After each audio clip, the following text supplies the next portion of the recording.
வணக்கம் ஃப்ரெண்ட்ஸ். இன்றைக்கி இந்த வீடியோவில் என்ன பார்க்க போகிறோம் அப்படின்னு பார்த்தீங்கன்னா வந்து ரேம் அப்கிரேடிங். ஸோ உங்கள் லேப்டாப்புக்கோ இல்லை பிசியில் வந்து ரேம் அப்கிரேட் பண்ணும்போது என்னென்ன விஷயங்கள் எல்லாமே நீங்கள் செக் பண்ணணும். ஸோ அது எல்லாத்தையுமே இந்த வீடியோவில் பார்க்கலாம். ஸோ ஃபஸ்ட்டு நீங்கள் பார்க்க வேண்டிய விஷயம் என்ன அப்படின்னு பார்த்தீங்கன்னா வந்து எக்ஸ்ட்ரா மெமரி ஸ்லாட்ஸ் இருக்கா அப்படின்னு தான். ஸோ இது வந்து ஹெச்பி லேப்டாப் யூஸ் பண்ணுறவங்களுக்கு வந்து ரொம்பவே ஈஸியாகவே பார்க்கலாம். ஸோ ஹெச்பி லேப்டாப் யூஸ் பண்ணுறவங்க என்ன பண்ணுறீங்க அப்படின்னா வந்து ஹெச்பி சப்போர்ட் அசிஸ்டன்ட் அப்படின்னு ஒரு ஆப் கொடுத்துருப்பாங்க ஹெச்பியில். ஸோ அதை போய் நீங்கள் டவுன்லோட் பண்ணி இன்ஸ்டால் பண்ணிக்கோங்க. ஸோ அதிலே வந்து நமக்கு எல்லாமே கொடுத்துருப்பாங்க. HP product name, serial number, product number எல்லாமே வந்து அதிலே கொடுத்துருப்பாங்க. அதில் சைடில் பார்த்தீங்கன்னா ஸ்பெசிஃபிகேஷன்ஸ் அப்படின்னு ஒரு டேப் இருக்கும்.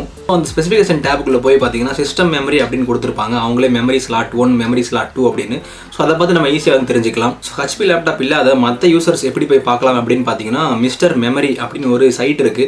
ஸோ அந்த சைட்டுக்குள்ளே போய் பார்த்தீங்கன்னா நிறைய லேப்டாப் பிராண்ட்ஸ் எல்லாமே கொடுத்துருப்பாங்க. ஸோ அதில் போயிட்டு நீங்களே எந்த பிராண்டு, எந்த மாடல் நம்பர் எல்லாமே சூஸ் பண்ணிங்கன்னா அதிலே வந்து எல்லாமே வந்துடும். ஸோ எவ்வளோ மேக்ஸிமம் மெமரி வரைக்கும் நீங்கள் அப்கிரேட் பண்ணலாம், எவ்வளோ ஸ்லாட்ஸ் இருக்குது எல்லாமே வந்து அதிலே கொடுத்துருவாங்க. ஸோ ஹெச்பி மட்டும் இல்லை, ஹெச்பி தவிர மற்ற எல்லா லேப்டாப்ஸுமே வந்து இந்த சைட்டை செக் பண்ணிக்கலாம். எல்லாமே வந்து தெளிவாகவே கொடுத்துருப்பாங்க. அடுத்து நீங்கள் செக் பண்ண வேண்டிய விஷயம் என்ன அப்படின்னு பார்த்தீங்கன்னா வந்து என்ன டைப் ஆஃப் ரேம் வந்து போடுறது அப்படின்னு தான். அதாவது எக்ஸாம்பிளுக்கு DDR3 இல்லை DDR4 அப்படின்னு.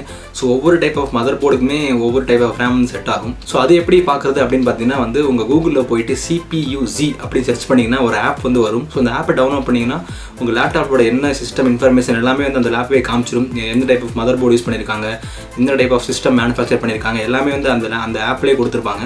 ஸோ அந்த ஆப்பில் பார்த்தீங்கன்னா ரைட் சைட்லேயே மெமரி அப்படின்னு வந்து ஒரு டேப் கொடுத்துருப்பாங்க. ஸோ அந்த டேப்பில் போய் பார்த்தீங்கன்னா என்ன டைப் ஆஃப் ரேம் வந்து யூஸ் பண்ணியிருக்காங்க அப்படின்னு அவங்களே கொடுத்துருப்பாங்க. ஸோ அதில் பார்த்து நீங்கள் செக் பண்ணிக்கலாம். ஸோ அடுத்த முக்கியமான விஷயம் என்ன நீங்கள் பார்க்க வேண்டியது அப்படின்னா வந்து ரேமோட ஸ்பீடு. ஸோ ஒவ்வொரு ரேம் ஸ்டிக்குமே வந்து ஒவ்வொரு ஸ்பீடு கொடுத்துருப்பாங்க. எக்ஸாம்பிளுக்கு பார்த்தீங்கன்னா 1600 MHz இல்லைனா வந்து 3000 MHz இந்த மாதிரி மெகாஹெட்ஸில் கொடுத்துருப்பாங்க. ஸோ அது எல்லாமே தான் வந்து ஒவ்வொரு ரேமோட ஸ்பீடு அப்படின்னு சொல்லுவாங்க.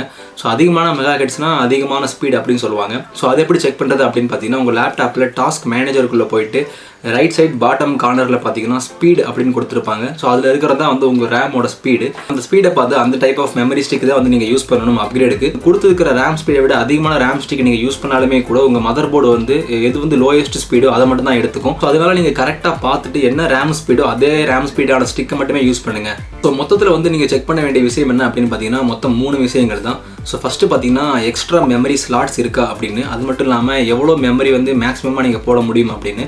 செகண்டு பார்த்தீங்கன்னா என்ன டைப் ஆஃப் ரேம் வந்து யூஸ் பண்ணலாம், எக்ஸாம்பிளுக்கு DDR3 4. ஸோ அது ஒன்று. நம்பர் 3 என்ன அப்படின்னு பார்த்தீங்கன்னா ரேமோட ஸ்பீடு. ஸோ எவ்வளோ ரேம் ஸ்பீடு வந்து உங்கள் மெமரிக்கு யூஸ் பண்ணியிருக்காங்க அப்படின்னு தான். ஸோ இந்த 3 விஷயங்கள் மட்டும்தான் நீங்கள் மொத்தமாக பார்க்க வேண்டிய விஷயங்கள், மற்றபடி எதுவுமே கிடையாது. ஸோ ஓகே ஃப்ரெண்ட்ஸ், நான் சொன்ன எல்லா லிங்க்ஸுமே வந்து நான் டிஸ்கிரிப்ஷனில் கொடுத்துருக்கேன். நீங்கள் போய் செக் பண்ணி பார்த்துக்கோங்க. ஸோ இந்த வீடியோவை கடைசி வரைக்கும் பார்த்ததுக்கு ரொம்ப நன்றி. இந்த வீடியோ பிடிச்சிருந்தா லைக் பண்ணுங்கள், ஷேர் பண்ணுங்கள், சப்ஸ்கிரைப் பண்ணுங்கள். அடுத்த வீடியோவில் பார்க்கலாம். Bye bye.